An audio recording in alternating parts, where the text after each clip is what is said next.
On this week's episode of BJ in the Morning, we're going to talk about horror movies and the remakes. Let's go.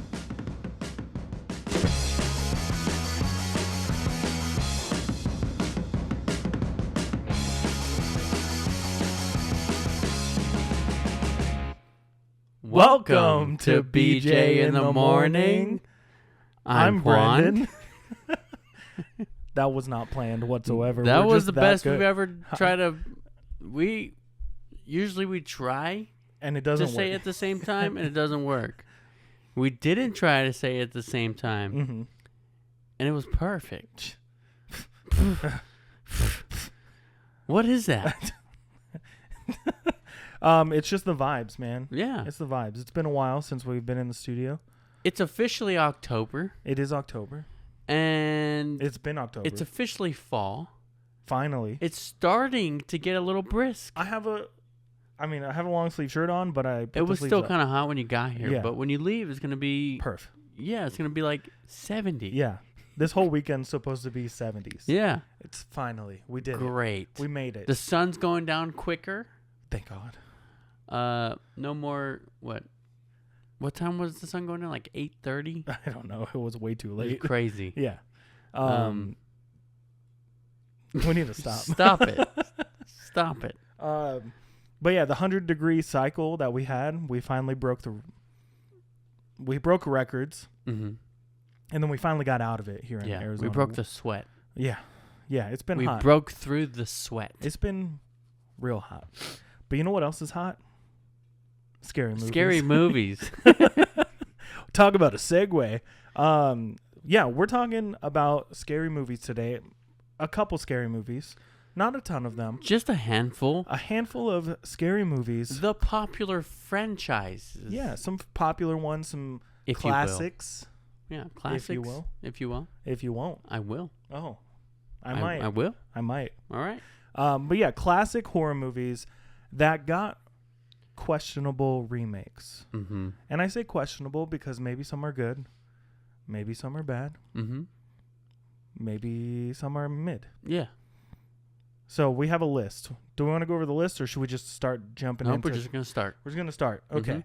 So first off, I want to shout out college because I did a essay / research paper on horror movies and their remakes. So I have notes from then still. Wonderful. So yeah, we're going to be discussing, like we said, classic horror movies and their remakes. Talking about the good, the bad, the in-betweens. And the ugly. And the uglies. Mm-hmm. Today, right now, right this second, the first movie on the list is Halloween. Sure is. So, let me read you some of my notes. These notes are also... What year is it? 2024. They're like 5 years old, 6 years old. Wow. And then some rewrites when I was reading over them when I presented you the idea. Right. This is this is what I get for going through my Google Docs. Because I stopped paying for more space. Right. So I was like, what can I delete? Yeah. You know, I'm stalling because I hate reading on the podcast. Right. But let's start out with Halloween. So the original Halloween from 1978 was directed by... Your mom. No. No? My mom was like 10. It was by John Carpenter. Yeah. And then the 2007 remake was by... Rob Zombie. Yeah, that's right. There you go. Your dad. My dad. That's where he was in 2007. Gotcha. So yeah, the same story, but very different approaches. Mm-hmm. So Carpenter's Halloween is a minimalist horror masterpiece. Michael Myers is an enigmatic force of evil with no clear motive, which makes him terrifying. Super terrifying. To say the least. Yep. The film is all about slow burn suspense, atmosphere, and subtlety, with limited violence and an iconic score that heightens tension. Laurie Strode, is it Strode? Stroud? I don't Sounds remember. right. I haven't watched these movies in 5 years, you know. Played by Jamie Lee Curtis, is a relatable final girl who becomes a symbol of resilience. And then Rob Zombie's 2007 remake on the other hand, dives deep into Michael's backstory, giving him a detailed origin that humanizes him. This version is grittier, darker, and much more violent. It focuses on brutality rather than suspense, as in the original. Zombie explores Michael's troubled childhood and psychological trauma, making him more understandable but less mysterious. Laurie is more modern and edgy in this version, but the focus shifts more towards Michael's brutal nature. In short, Carpenter's Halloween relies on mystery and tension, while Zombies Remake is more about violence and backstory. Both films have their own strengths, but they cater to different horror tastes. Classic suspense versus brutal intensity. Those are my notes on that movie. I have a lot more, so. Which I feel like the transition is with the times, right? I agree. So what was scarier in the 70s? Mm-hmm. The suspense. Literally the exact movie of Halloween, the first movie, right? Yeah. The music is what made it really big, right? Yeah, definitely. So the music, the suspense, the creepiness of Michael, you know, like standing in the shadows just watching. Yeah. That made it a lot scarier, and it's still, you know, that's still scary now. But I feel like a lot of people got desensitized to horror to where, okay, the next step was blood and gore. Right. And then the next step after that is like paranormal.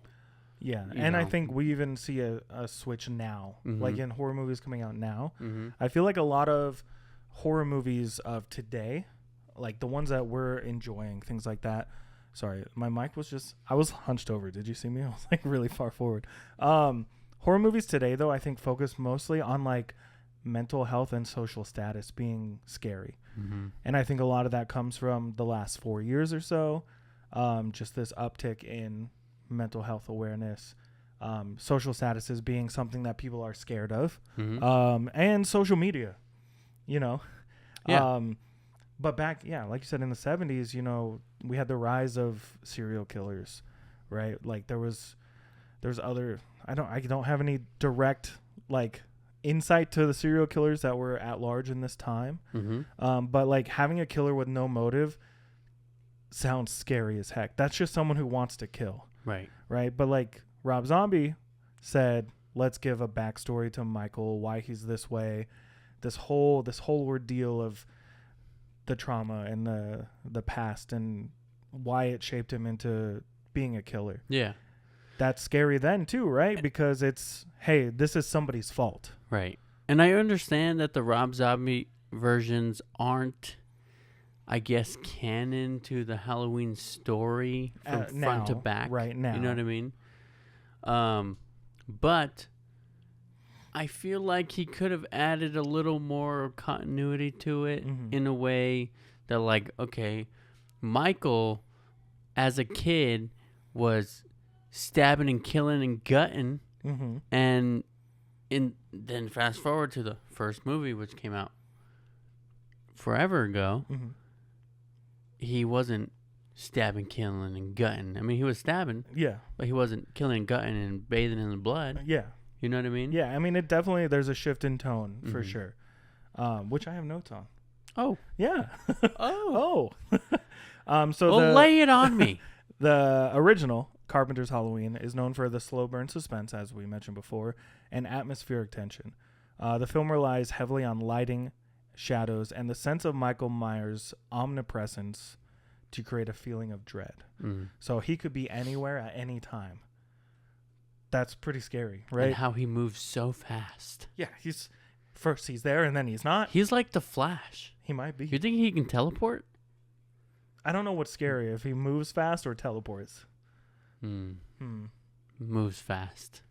Then there's the score, composed by Carpenter himself, is minimalist but highly effective. What's the song? Not a lot going on, right? But if you hear that now, you're like... Should I play it? Can I play it? I don't think you can. We don't need to get copyright striked on this, even though we're not making any money. You want to? It's going to be fast. You want to be copyright striked? It's gonna be fast. You're like, oops, not that song. that's not the song. I'm gonna keep going though. Go ahead. So it's minimalist but highly effective, becoming one of the most recognizable themes in horror. So in Carpenter's Halloween, it uses restraint, relying more on what is unseen or suggested rather than on explicit violence. And then Rob Zombie's Halloween is much more grittier, with a more violent tone. The film is more explicit in its depiction of violence, with more blood and brutality. The remake doesn't aim for the slow burn suspense as the original did, but instead opting for more in-your-face, intense horror experience. It is darker, more disturbing, and focuses on the traumatic childhood and grim environment that Michael grew up in. I feel like if we talk over it, maybe they won't. Maybe YouTube won't block us in three countries. It fit. Well, you should pull up the theme for the next movie then when we get to it. You know what I mean? Okay, yeah. You know what I mean? Yeah, for sure. So, that being said, I watched the remake of Halloween forever ago. I remember when it came out, I didn't really get it. Like, I didn't like it. I didn't love it, I guess. I didn't hate it. But it made me want to go back and watch the originals again. Mm-hmm. So, and I'd seen them before. I've seen all the classics now, all like 15 Halloween movies, you know. Mm-hmm. But it made me want to go back and visit the classics again. And I think there's something about not being spoon-fed the information that we are in today's society and culture when it comes to movies, that maybe some of the newer generations don't get, right? Mm-hmm. I feel like you look at movies nowadays and they tell you everything. Yeah. There's characters that are just there for exposition.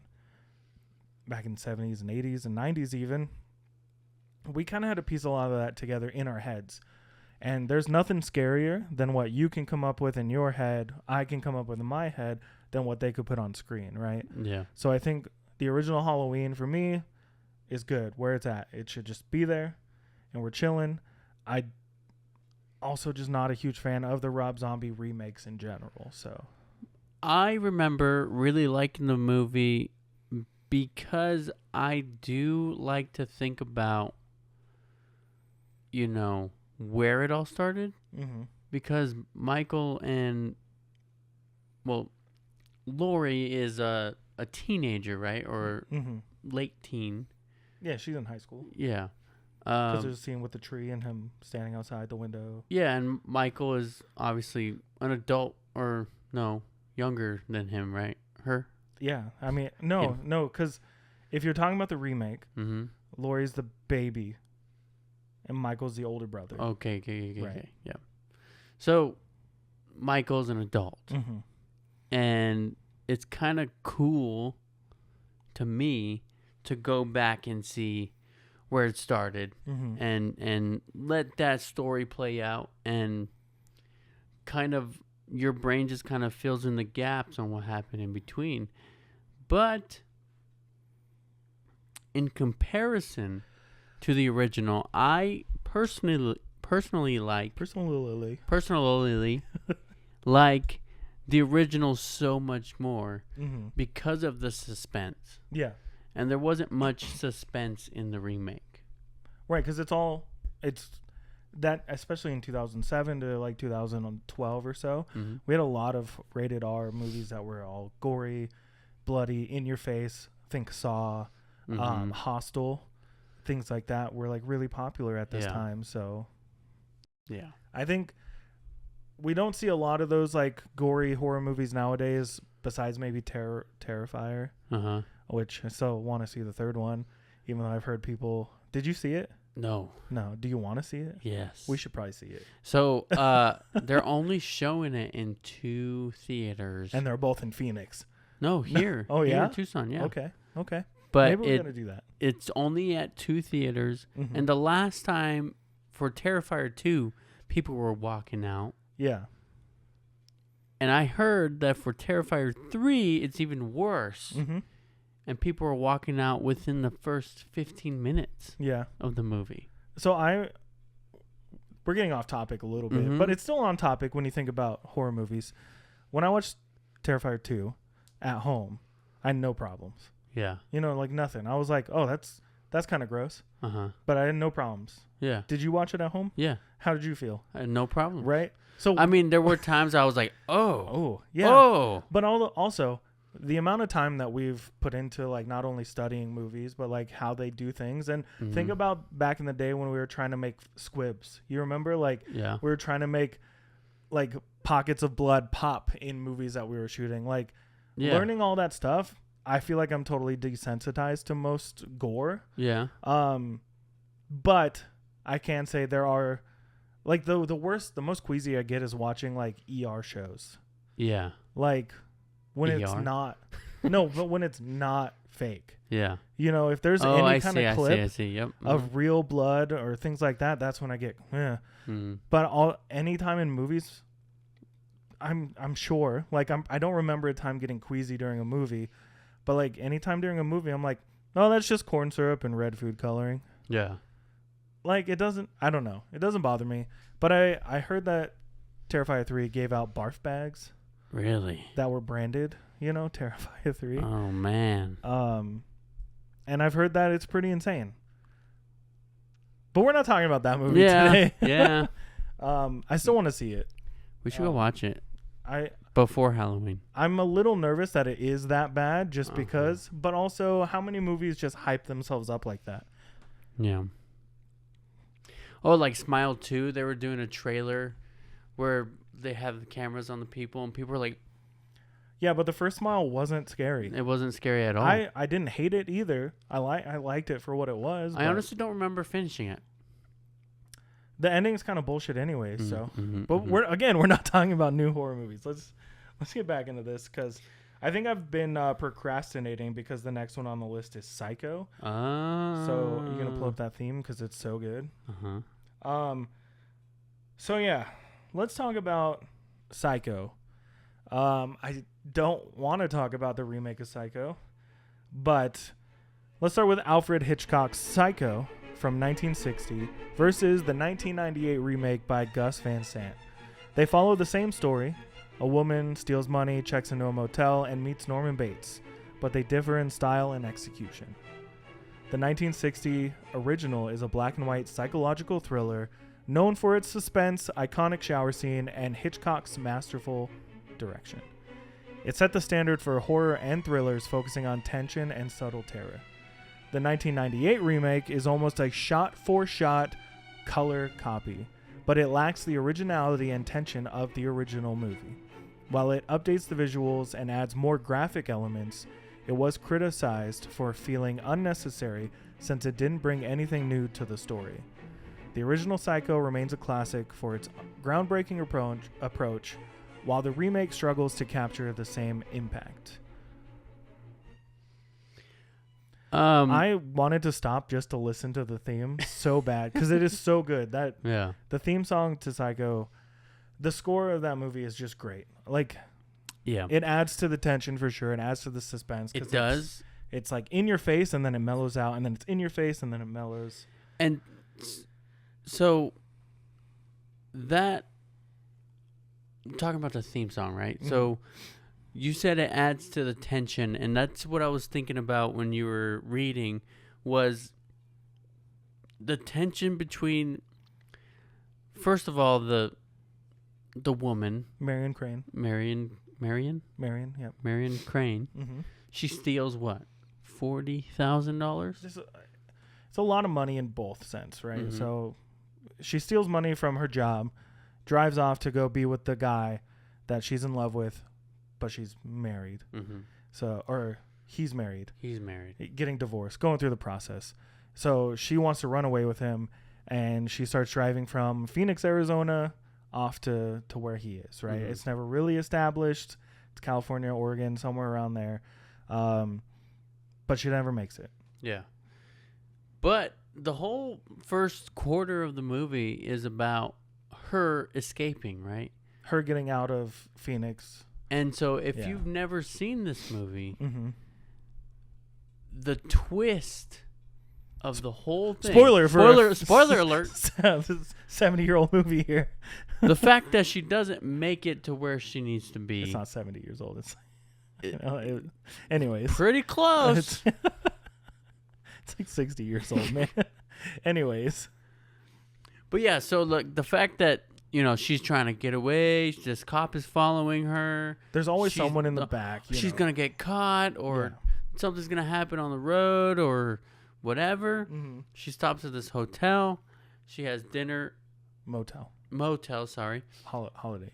She has dinner with Norman Bates, who is a very nice guy. Yeah, and, in the original, played by Anthony Perkins, and then in the remake, Vince Vaughn. Vince Vaughn. Yeah. Anyways. I'm just going to stab you in the chest now, all right? So if you can't tell, if you're watching on the set behind me, I have my copy of Psycho that I cleverly added to the set on the last episode. Mm-hmm. It's my steelbook, which is really important to me.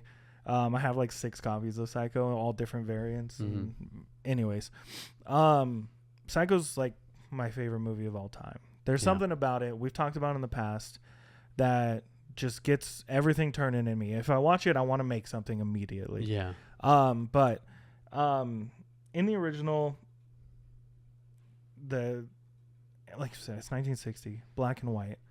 There's a lot of things that can be hidden in black and white that can't in color, right? So the look of the blood in the shower scene is totally different in black and white than it is in color. You kind of fill in the colors in your mind when you're watching this, like how scary it can be and how dark and how mysterious things do look. Mm-hmm. There's huge like tonal shifts and atmosphere shifts. But Anthony Perkins, who plays Norman Bates, it's like one of the most iconic performances in film history, I think. He plays that role so perfectly as like almost reserved and quiet, but also terrifying and loud. Because he's technically playing 2 characters in the movie, right? Again, spoilers for a 100-year-old movie. Spoiler. Because Norman Bates also plays his mother, right? But it's not his mother, right? Because he's a psycho. He is. Hey, spoiler alert. For this 120-year-old movie. But he plays him as awkward, shy, and charming, kind of childlike, like someone who didn't really officially grow up. And you learn a lot about him from his performance and not from other people saying it. But also there's a lot of backstory just given to you by the cops at the end of the movie. Yeah. But he's got like a boyish charm. But then his tendencies of, psychopathic nature makes him very layered and very compelling. Whereas Vince Vaughn is less like nuanced and more creepy. Well, why don't you sit down and stay for dinner? But he plays him like really nervously, and he doesn't have the same like subtlety as Perkins. He appears more menacing right from the get-go, whereas Perkins is a little more reserved and more quiet and more curious, I think. But it takes away from the shock of the twists. Yeah, I think Vince Vaughn, so he was in a horror movie recently. I can't remember what it's called. A horror movie? Yeah. Was it Freaky? Yes. It was more like a comedy. It was a comedy horror style, but because it was for the Freaky Friday premise. He did well in that movie. Yeah, no, that movie was fun. As a teen girl trapped in a serial killer. But even when he was a serial killer, yeah, he was pretty scary. He did pretty good. I think a lot of it though is like when it comes to Psycho, like those are some big shoes to fill. Yes, and Norman Bates is like in the book he's described as more what Vince Vaughn looks like a little chubbier, but like not like Anthony Perkins. He was like tall, skinny, lanky kind of dude. Yeah. Whereas anytime I picture Vince Vaughn, it's Vince Vaughn and like the Wedding Crashers. He's just a big dude. He's tall as heck. Yeah.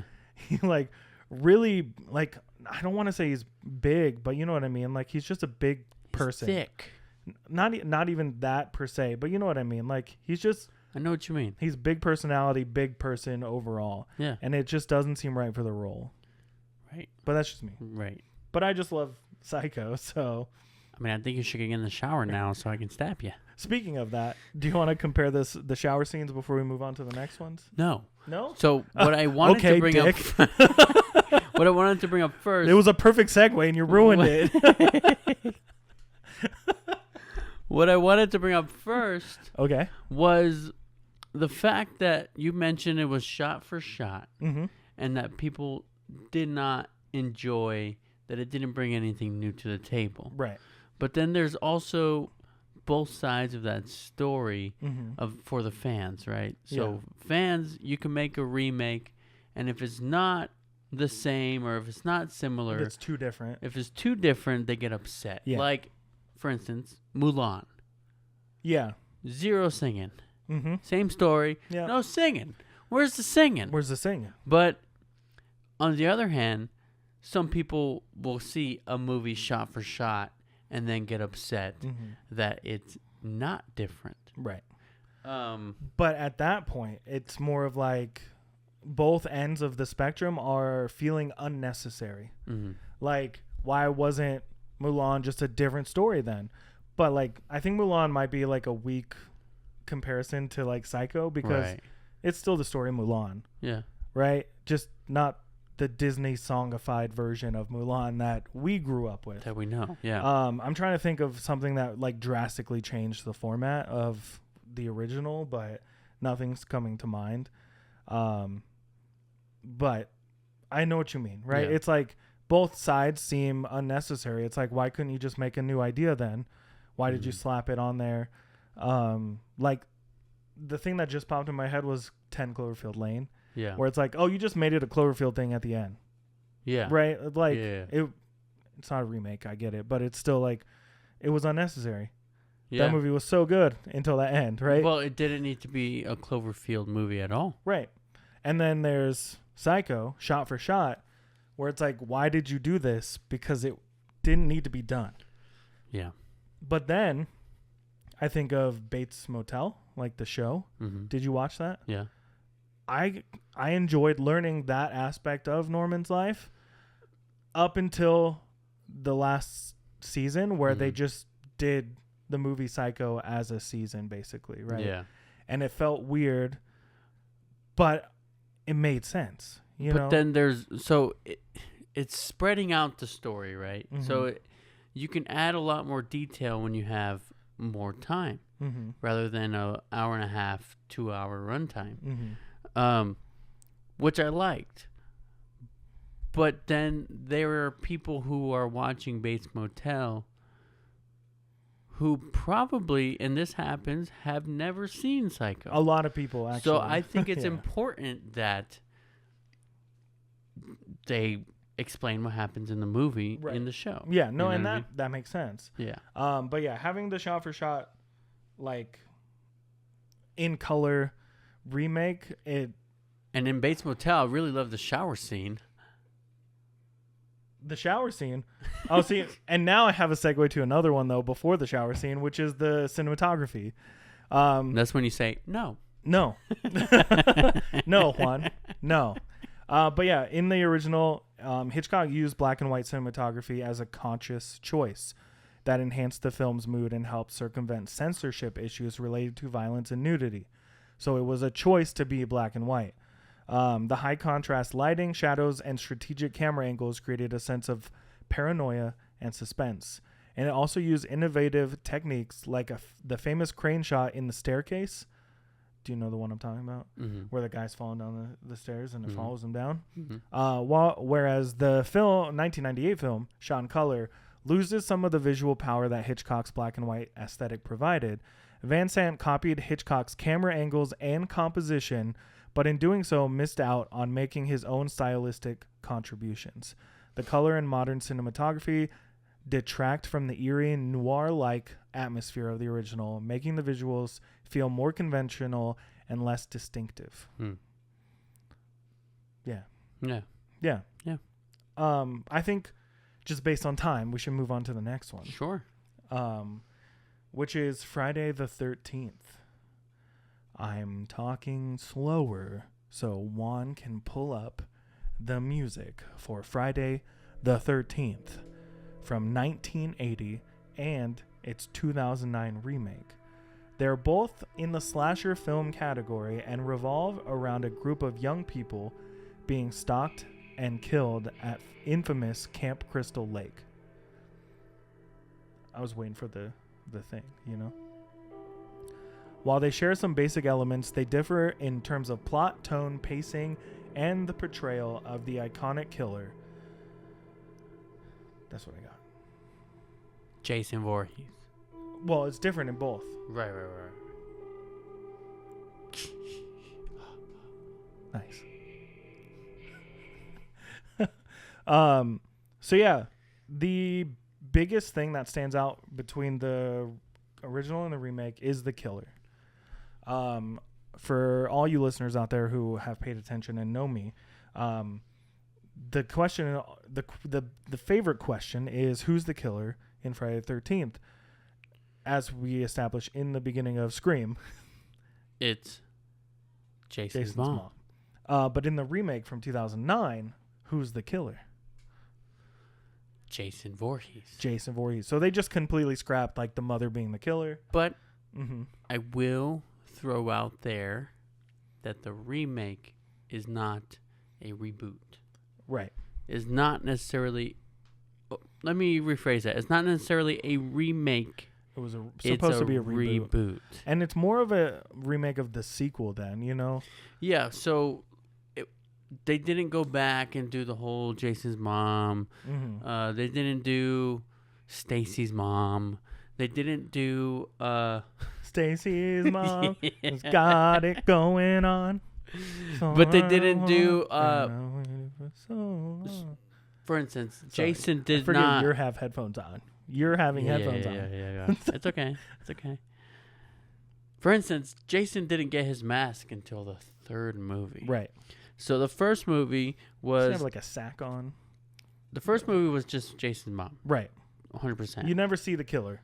No. Until it's revealed. Till the very end. Yeah. And then... Remember when Kevin Bacon gets baconed? Baconed. You know, he gets sliced up into bacon. Through the bed. Yeah. Oh, shit. Yeah. At least he got some before. Yeah. Beforehand. But then again, it just adds to the stereotype of if you have intercourse in a horror movie, you're gonna die. Yeah. Anyway, and then in the second movie is when we see Jason. Yeah. But he has a sack on his head with the one eye. Yeah, just one. That was pretty good. Do it again. I'll go this way. Go look on YouTube if you want to see. I'm gonna make that the thumbnail like picture this? of you. Yeah. But yeah, okay. Continue. And then in the third movie, he gets the mask, and then mask, yeah. There's 10 other movies after that. Yeah. You know what I mean? And he goes to space. That's in Jason X, which was crazy. Crazy stupid. He fights Jesus himself. I'm just kidding. It was a lot. Does he? It probably, at this point. But I think you have the shirt on. Sure. That's the most iconic image we have, right? But also when you think about these movies, there's a difference in style, right? I think the original feels more like mystery, whereas the remake feels more like horror. Slasher. Mm-hmm. Yeah, right? So the original is more structured as a mystery, with the killer's identity being hidden until the climax of the film. The killings are viewed from the killer's point of view, leaving the audience to guess who's behind the murders. When Pamela Voorhees is revealed, it comes as a shock because she hadn't been established as a suspect, right? Whereas the remake abandons that, focusing instead on Jason as the known killer from the very beginning. There's no surprise about the killer's identity, and the film is more about survival, and it's more of a straightforward slasher film without a whodunit aspect as in the first one, The original is also paced a little bit slower, with a lot of build-up between the kills, and it takes time to create the suspense. whereas the remake is more immediate with more frequent kills. It opens with a brutal pre-credits sequence. You know, we saw the rise of like the post or the pre-credit scene, right? There's always a kill before the title of the movie pops up in yeah. But you know, we start with one of those, and there's less emphasis on tension building and more focus on like consistent scares and action. Those are a lot of my notes. Right. I do not remember watching the remake of this. I do. I remember the original for sure. It's hard not to. You know, it's a classic at this point. It's almost like I feel like I'm not living the vibe of Halloween since I have not watched this movie yet. So the remake is very, very classic Friday the 13th movie. It's beginning, hey, Stanley, do you want to come do it in the leg? Right? Is that a line from the movie? No. Okay. Is Stanley a character from the movie? No. I couldn't remember. It's like classic horror. Yeah, and the girl jumps in the leg. The guy's like, oh, yeah, let's go. He's running over, and he's standing at the edge of the leg, and then, whoosh, yeah. And then he just... Isn't there like a slow pull reveal or something? So. I don't know the details. I remember watching it. Yeah. And then Friday the 13th, and then and then it's like the girl who's obviously going to survive at the end of the movie. It's like looking out the window on the way to camp. Doing homework. Yeah. Listening to her headphones, just like I'm the final girl and I know it. And then and then she meets a guy who's obviously going to help her, Jared Padalecki. Yeah, in the remake, her name's Whitney. In the original, it's Alice. Remake played by Danielle Panabaker. No, Amanda Rigatti. Her name in the movie? No, that's the actor's name. In the reboot? Yeah. Or did Danielle Panabaker die? Or it doesn't matter. Anyway. Whatever. So then she meets a boy. The boy helps her. And then all of a sudden at the end, she's like real hurt and she's like limping around. She's like, I'm not going to take this, you know? And she somehow gets Jason's machete and is like, you burn in hell, you son of a bitch. Shing. And somehow gets the one up on Jason. Yeah, but then, you know, there's like the after credit scene where his eyes open, right? Well, like, yeah. He's like at the bottom of the lake. Oh, yeah. And then there's like Freddy's glove, and then there's Jason. And then that Linkin Park song plays. What I've done. So yeah, the original Friday the 13th is slower, suspense-driven slasher with a focus on mystery, atmosphere, and the reveal of the killer. In its place in horror history is solidified as one of the defining slasher films of the era. The 2009 remake, on the other hand, is fast-paced, more violent, and action-oriented, focusing instead on Jason Voorhees as the killer from the start. The remake modernizes the violence and action, making Jason more tactical and aggressive, but it lacks the slow-burning suspense and iconic twists that made the original stand out. I think we're seeing a trend here where there's not really a sequel to the remake, you know, whereas all of these classics so far have had tens of 20s of sequels and things, right? So, especially the next movie on the list. So. But yeah, and a lot of these movies, you know, don't necessarily need a remake. No, because I think the originals stand out. But there are some, like none that we've talked about yet, that are refreshing to have a remake. Right. And I think Friday the 13th remake or reboot was fun. It's watchable. I like it. It's just a classic Friday the 13th movie. So I would put that in with, like, if I were to watch all the Friday the 13th movies, that would be in there. Like, I wouldn't skip it. Yeah, maybe I should rewatch it. It's been You should watch it. It's not bad. It's really not bad at all. It's just a regular Friday the 13th movie. Yeah. Should we talk about a bad remake, though? Is that the next one? Yeah. It's Nightmare on Elm Street. Oh. Is it? Yeah. Hang on. I'm going to start. No. I'm going to start. No. Nightmare on Elm Street? The original A Nightmare on Elm Street from 1984 and its 2010 remake share the same basic premise. A group of teenagers being stalked in their dreams by the vengeful Freddy Krueger, but they differ significantly in tone, style, and impact. I'm waiting for it. This sounds exactly like Friday the 13th. It's coming. So we'll talk a little bit about like Freddy Krueger because I feel like that's a big part of the differences in these. Mm-hmm. So the original from 1984 was played by Robert Englund. Freddy Krueger is menacing but also playful, known for his one-liners and sarcastic wit.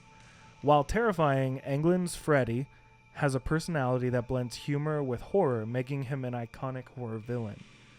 Whereas in the 2010 remake, played by Jackie Earle Haley, the remake's Freddy is darker and more sinister. He has little of the playful, taunting side seen in the original, but instead coming across as cold and purely evil. This version emphasizes Freddy's backstory as, I don't want to say the word, but he does things to children. So it focuses more on that, making him a more disturbing figure, but less charismatic. Mm-hmm. We also have crazy differences in dream sequences because I think a lot of the dream stuff in the original was it was pretty terrifying, you know? I just think of the boiler room all the time. The dream sequences were a lot more like creative and surreal, blending the line between reality and dreams. Whereas in the remake, they were more grounded and more gritty. You know, they felt more like actual places instead of something made up in someone's head. Mm-hmm. And then, of course, the special effects. In the 80s, they were pretty cheesy.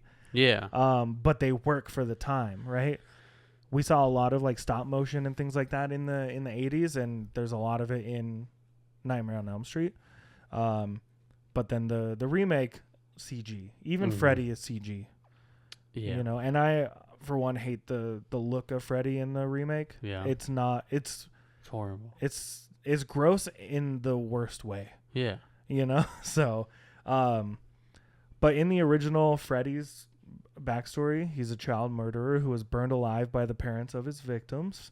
And it's hinted at, but not really explored in the first one. Mm-hmm. And it leaves a lot of his history to the imagination. Whereas the remake delves deeper into Freddy's past, making it clear that he was not only a murderer, but he did things to kids that are not appropriate ever. And it makes him more evil and more disturbing. But some people, me included, felt the backstory took away from the mystery and the supernatural element of Freddy. So that's my thoughts on this. Yeah. And you got to take a look at, you know, the more recent Nightmare on Elm Street movies, like Freddy versus Jason, and was there a Nightmare on Elm Street after that other than this? No. Right? So Freddy versus Jason. I think there was like a TV show or something, or there's about to be. I don't remember. But then you jump to this version, the remake, and it's not that far, the jump. From Freddy versus Jason? Yeah. Right, because everyone was wanting that, and I think like the hype of like Alien vs. Predator and all that nonsense, right? But there was like 15 Nightmare on Elm Street movies from the 80s to the 90s. Mm-hmm. There was Wes Craven's New Nightmare, where Freddy came out to the real world.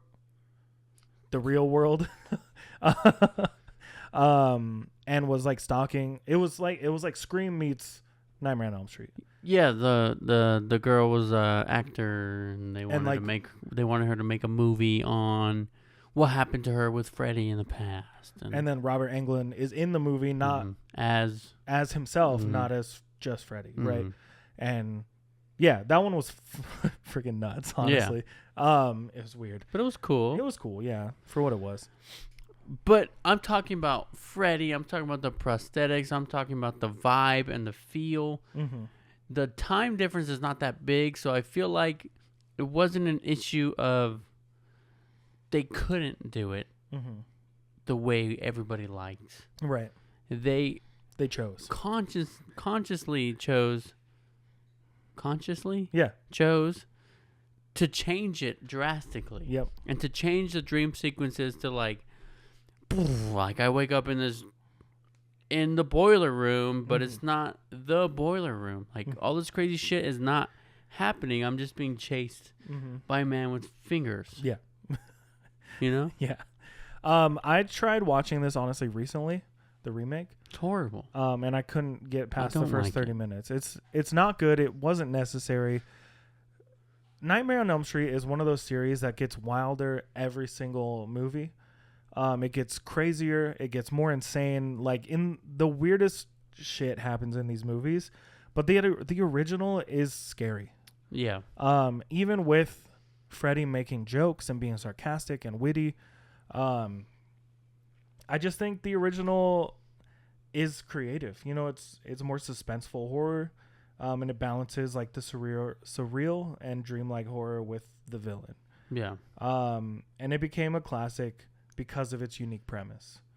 The remake, I don't know, like trying to bring Freddy into like the modern era, it gets too gross. You know what I mean? Like his backstory is too gross. Like it makes me uncomfortable watching and like hearing about that, which I get is probably what they were going for.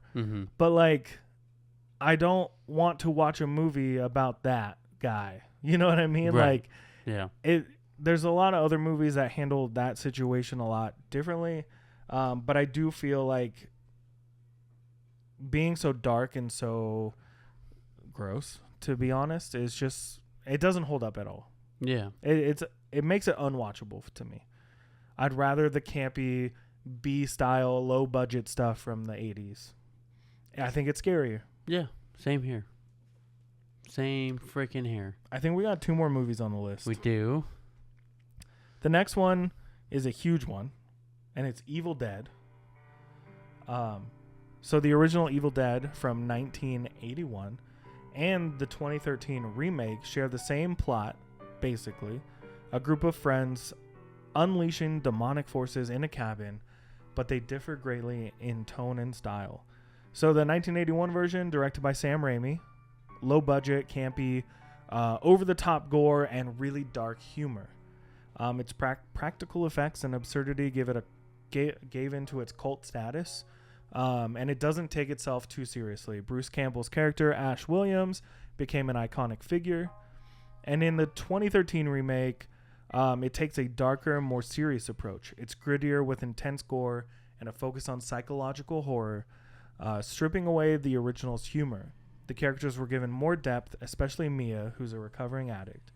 While the original is loved for its charm and humor, the remake offers a brutal, modern horror experience, and both have their place, appealing to different audiences. Did the theme ever kick in? Yeah, so the main theme I picked from the first movie was over in like 2 seconds? 45 seconds. So yeah, I mean, there's a lot of differences between these 2 movies.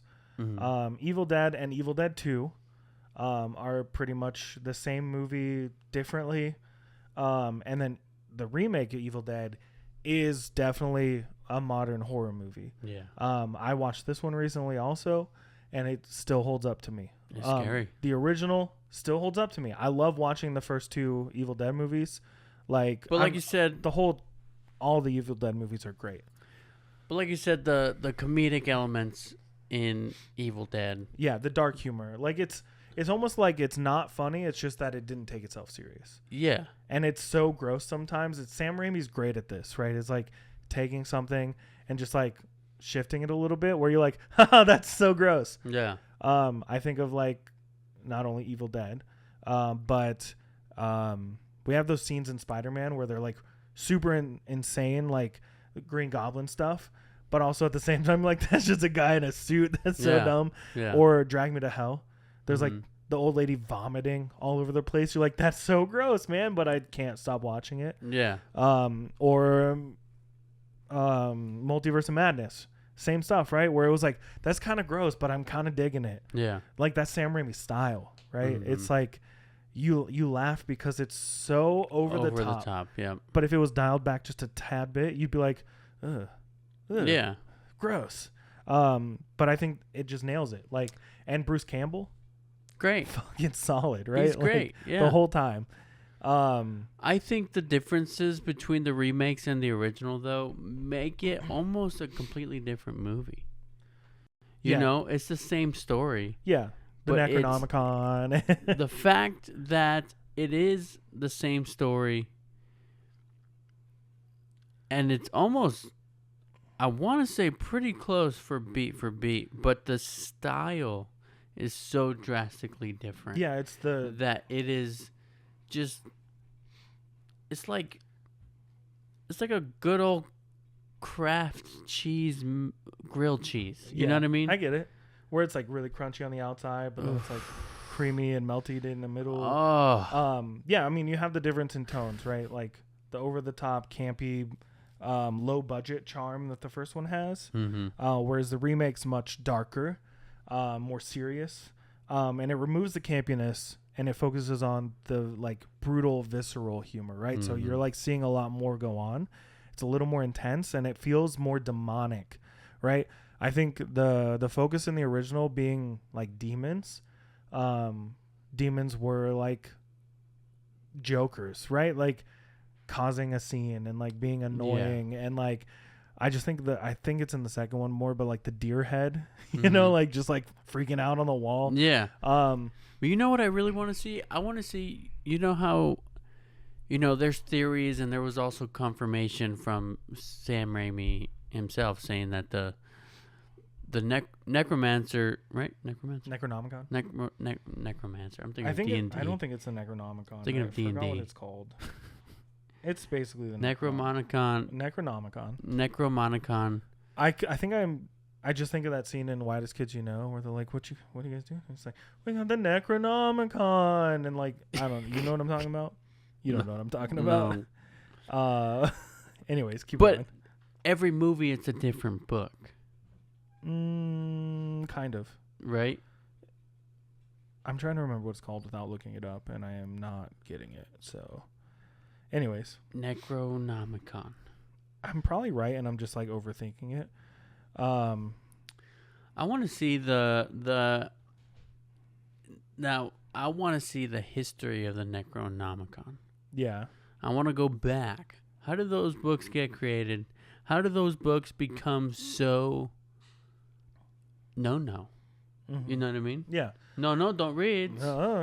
Oh, you read? Yeah, but I think it's you get effed. A lot of the history of that stuff is in the remake. So, like of like the book and how it is evil and things like that, right? And then no, but I want to see it. You want to see it again? Man. But did you see Evil Dead Rise? Yeah. Fucking terrifying. Yeah.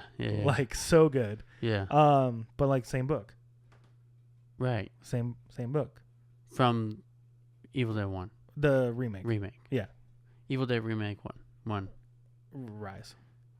Evil Dead Remake 1, same book as Rise. Evil Dead Rise.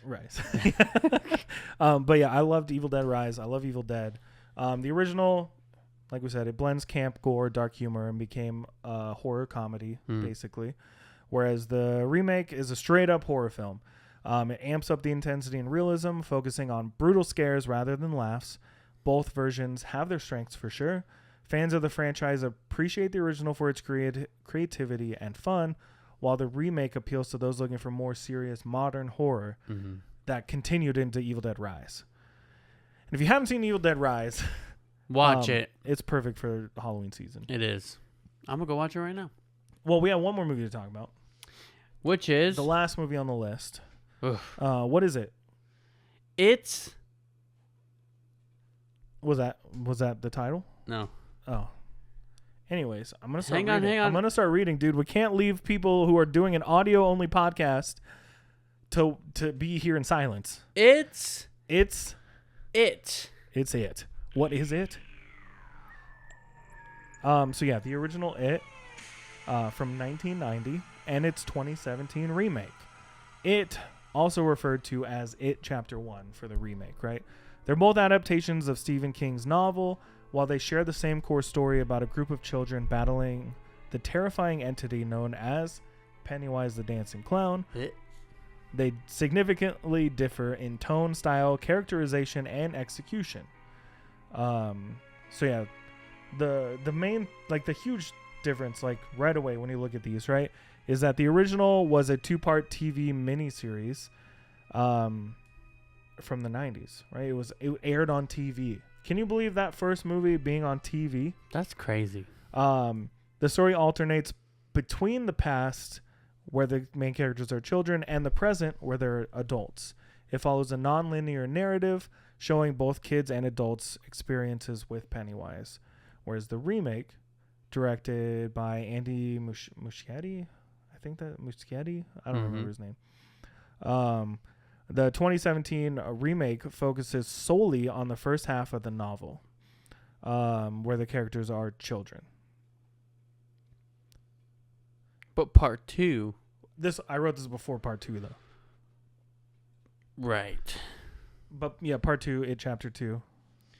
They touch on them as adults. Yeah. So yeah, the tone is definitely different in these two. 90s one was made for TV, so it is completely different than the very strong rated R version. Tim Curry, though. Yeah. Oh my god. Yeah. So I do have notes on Pennywise. So in the original, you have Tim Curry playing Pennywise. It is iconic and remains one of the most memorable aspects of the miniseries. Curry's Pennywise is often clownish and even funny, which makes his sudden shifts to terrifying all more disturbing. Curry uses a lot of humor and charisma, making Pennywise seem almost approachable before revealing the more monstrous side. His portrayal is often considered more psychologically unsettling, whereas in Bill Skarsgård's Pennywise is much darker and more monstrous from the onset. He is less humorous and more overtly creepy, with a more alien and unsettling appearance. Skarsgård's performance is more physically intense, with disturbing mannerisms, including his unsettling smile and jerky movements. His version of Pennywise is far more focused on terrifying the audience with his unpredictability and grotesque nature. So I like both movies. Now, the original made me terrified of clowns for years. Years. It's dying down a little bit. Yeah. But if you go back and compare the two, and you talked about Pennywise, Tim Curry's version, was comedic in a way that he was a clown. He was essentially made himself into a clown so that children would approach him and he could eat them. Suck out their souls, drain their essence. Whatever it is that he does, Float. right? Float. But so there's the comedy aspect of that, which works really well, I think, because the movie wasn't funny. It was just Pennywise was funny, quirky, I guess. He was a clown. He was a clown. He was a freaking clown. And then I couldn't... Oh, sorry. You have more? Yeah. In the remake, there's comedy aspects to it, but not with Pennywise. With the actors, with the kids. They got really solid casting for the kids. Yeah. Yeah. And I think that's a completely different style of comedy aspects to each movie that kind of make the tone way different. Right. You know what I mean?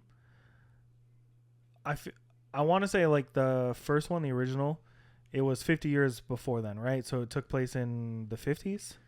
The 60s. The 60s? Was it a 50-year gap? I don't remember the gap. But I just remember it was like whatever the gap was between the remake when it came out was exactly the amount of time. 27 years. 27 years, right? So if it was the 90s, it was the 60s? 60s. And then in the remake, it was the 80s. So thinking about that, how they remade that kind of stuff, the shift in time between the 80s and the 2000s, right, or the 2010s when the remake came out versus the 90s and the 60s, people were different. You know, we had different senses of humor. We had different ways of looking at things, especially like kids in the 80s were listening to rock, right? They were going out and doing things more than probably kids in the 60s. Listening to their parents. Yeah, whatever.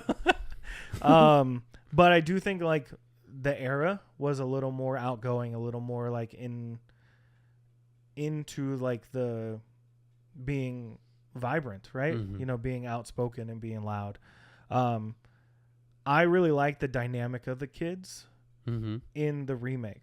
Yeah. I don't remember the kids at all in the original. They were kind of boring. I mean, they weren't boring per se, but they were like stiff, Stand By Me type of but it works in Stand characters. By Me. It works in Stand By Me. It sure does. No, yeah, it sure does. But were they going for that vibe because Stand By Me was so popular? It's possible.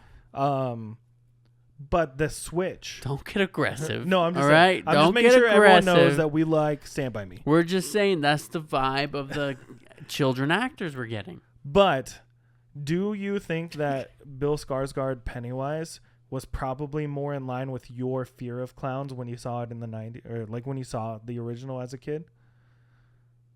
Say again? Okay.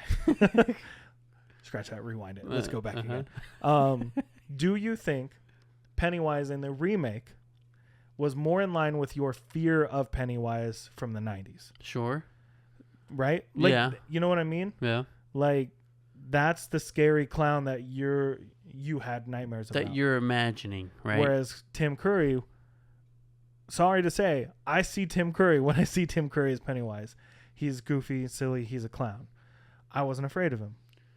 I would be more afraid of Pennywise Bill Skarsgård than Tim Curry. Sure, yeah. So maybe they had to make that switch to like get into those fears of, you know, our age group, a little bit older, a little bit younger. Do you want to hear my story about when I became scared of Pennywise? Yeah. All right.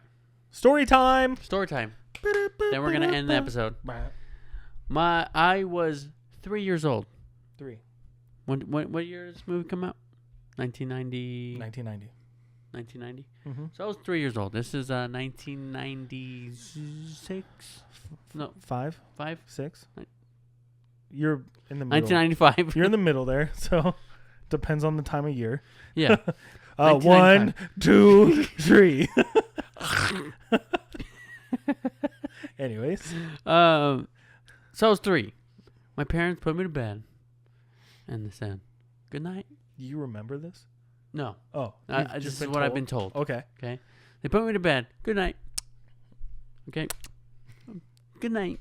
I go to bed. Right. I'm kissing little 3-year-old Juan on the forehead. He still had a beard at 3, just so everyone knows.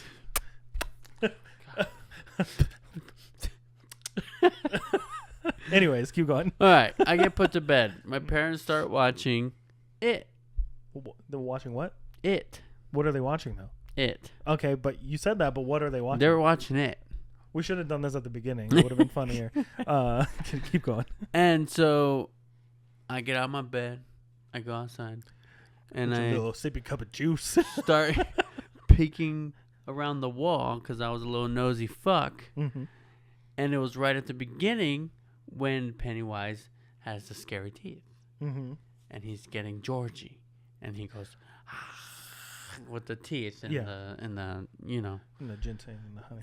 Yeah, exactly. And I start crying. I start running back to the room. My parents pause the movie. Blah, blah, blah, blah, blah. Go back to bed. It's just a movie. Don't be scared. Blah, blah, blah. Whatever. They calm me down. Cool. They go back, start watching the movie. About an hour passes. Apparently, I get out of bed again to go, what are they watching? Is it still scary? I don't fucking know what was going through my head. Yeah. But I was very quiet. My mom said I was really good at tiptoeing. Yeah, a little ninja. Yeah, and I was just like watching. And it was the part of the movie when they're in the library and the balloons start falling and they pop and there's blood inside of them. Yeah. and the balloon pops. You see the blood. I get fucking absolutely terrified of that, and I start running down the hallway.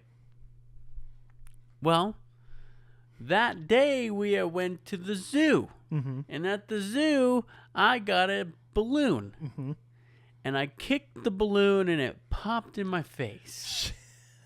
Yeah, I could see that. And ever since then, I've been terrified of clowns and terrified of balloons. It. Of what? Of it. What are you afraid of? It. But now I'm okay. That's a great story. Yeah. You have Pennywise cardboard cutout in your garage. Yeah. I feel like I know why you got it, but I think you keep it just to keep the. Well, there's a story to that too. I don't think we got time for it. Didn't you? Okay, you want to just Cliff Notes it real quick? Maria got it to scare me. It didn't work. It scared her. I scared her the next morning. Yeah. The very next day with the same cutout. But now you have it in the closet just to keep desensitizing yourself. Sure. Where is he? Yeah. Why didn't we bring it out already? Shit. I go get it. But yeah, let's finish up with It. So the remake is a modern high-budget horror film. Yeah. It amps up the scares, character development, and spectacle visually. Skarsgård Pennywise is darker and more monstrous, and the film benefits from stronger special effects and more focused narrative, right? Splitting it up into two instead of jumping back and forth is really beneficial, I think. It's seen as more intense and more terrifying, with a more emotionally resonant portrayal of the children's bond and their shared trauma, right? So both versions tell the same story.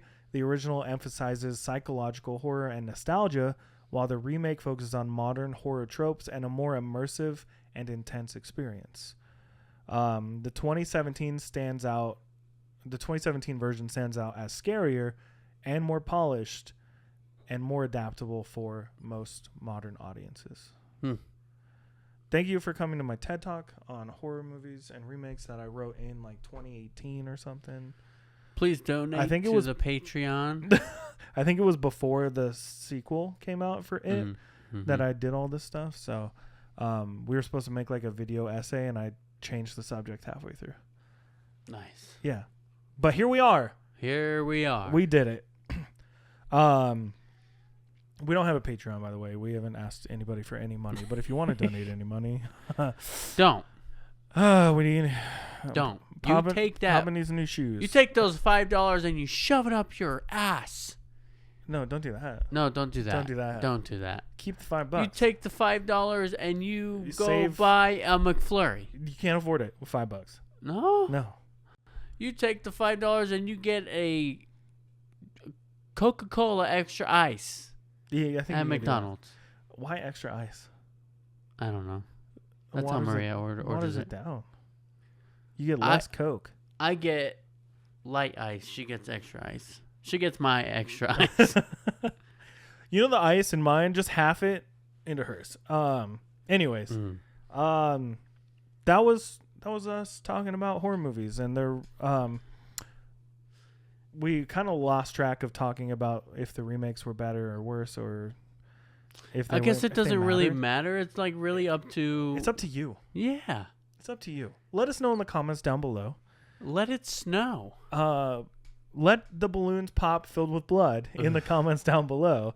I just got chills. How do you feel about these remakes? Were they necessary? Were they unnecessary?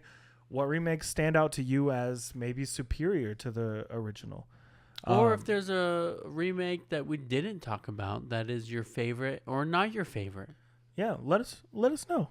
Let us know and let it snow. But if you've made it this far, you know the drill. We're 93 episodes in. We still struggle to get through this part. But if you enjoyed it and you want to let us know how we're doing, if you want to interact with us whatsoever, head on over to YouTube where you can watch the podcast with the videos, and you can like, subscribe, comment, all that good stuff. And you can find us on YouTube at BG in the Morning Podcast. And then maybe you just want some shorter form videos. Maybe you want to see our faces, make the jokes that you've been listening to. You can do that over on Instagram and TikTok at BJ in the morning _. And this has been the best outro we've done in a long time. And I'm going to forget everything that I just said on the next episode. Also, we're not officially making any announcements, but there'll be a big announcement sometime in the future. Pretty soon. So you best be listening out for it.